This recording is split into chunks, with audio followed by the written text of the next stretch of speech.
Hello বন্ধুরা, তোমরা কেমন আছো? আশা করি সবাই ভালো আছো আর সুস্থ আছো। আর তোমাদের ভালোবাসায় আমরাও অনেক ভালো আছি। তো আমি রূপা, আমি নিয়ে চলে এসেছি তোমাদের কাছে আরও একটা নতুন ভিডিও নিয়ে।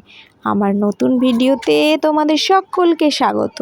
তো আমরা কিন্তু যাচ্ছি বান্ধবীর বাড়িতে। আর কেন যাচ্ছি, কিসের জন্য যাচ্ছি সেটা জানতে হলে তো তোমাদের ভিডিওটা দেখতে হবে। তো দেখো, তোমাদের দাদাভাই সবে ডিউটি থেকে এসেছে আর আমি সৃজা আর তোমাদের দাদাভাই তিনজনে মিলে আমরা বেরিয়ে পড়েছি। তো দেখো, আমি আবার একটু মিষ্টির দোকানেও ঢুকে গেছি, মিষ্টি কিনবো তাই। তো সেই দিন ছিল মঙ্গলবার, আর মঙ্গলবারে সৌমি ওর ঠাম্মির সাথে তারাপীঠে গেছিলো। আর তারাপীঠ থেকে বাড়িতে এসে বলছে, মা আমার আর ভালো লাগছে না, আসলে ক্লান্ত হয়ে গেছে, তার জন্য ও আজকে আর আমাদের সাথে আসেনি। তো চলো আমাদের সাথে। তো বান্ধবীরা এদিকে কিন্তু রেডি হয়ে দাঁড়িয়ে রয়েছে, আমি যাব, তারপরেই যাবে ঠাকুর আনতে। হ্যাঁ, সেই দিন কিন্তু বান্ধবীর বাড়িতে কালী পুজো ছিল, তো সেই উপলক্ষেই আমাদের যাওয়া। তোমরা একটু ঠাকুরটা দর্শন করে নাও, একটু নমস্কার করে নাও। তো দেখো, আরও অনেক অনেক ঠাকুর কিন্তু ওখানে তৈরি হচ্ছে। তো বন্ধুরা, প্রত্যেক বছরই যখন ঠাকুর আনতে যায় তখন কিন্তু বাজনা নিয়ে আসে আর খুব আনন্দ হয়, নাচও হয়। দেখো, আমার বান্ধবীর বৌদি সবাই মিলে নাচ করছে। আর এরকম করতে করতে আমরা কিন্তু চলে এসেছি বান্ধবীর বাড়ির সামনে। আর দুই রূপা একসাথে নাচ করছে। আহা, আমি এক রূপা আর আমার বান্ধবীর নামও কিন্তু রূপা। তো আরেকদিকে সুজাতাও ছিল। সুজাতা তো লজ্জা পায়, ও তো নাচ করতে একদম ভালোবাসে না, কিন্তু আমরা যে নাচের জন্য পাগল হয়ে গেছি, না নাচলে কি করে হয়।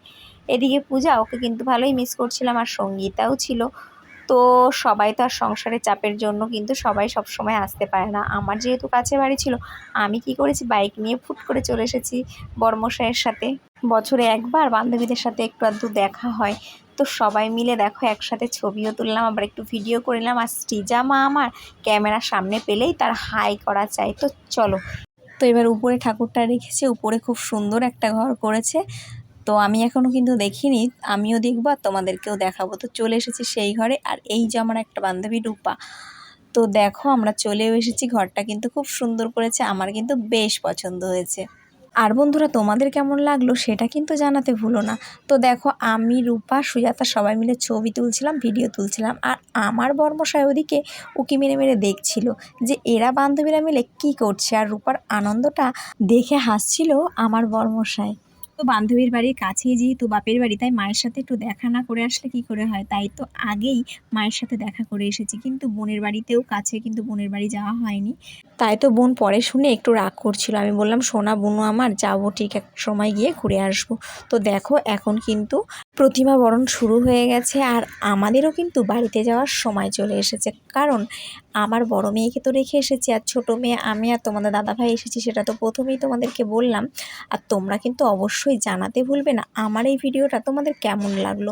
তো এদিকে নাম সংকীর্তনও শুরু হয়ে গেছে, আমরা কিন্তু বেশি সময় থাকতে পারিনি, তারপরেই আমরা চলে এসেছি খেতে বসবো, তার জন্য নিচে চলে এসেছি। তো আমরা খেতে অলরেডি বসেও গেছি। গিরিভোগ, ফ্রাইড রাইস, আলুর দম, পায়েস, চাটনি, দারুণ টেস্ট ছিল। আর খিচুড়ি ভোগে কিন্তু আমার ছোট্ট সৃজা খেয়েছিল।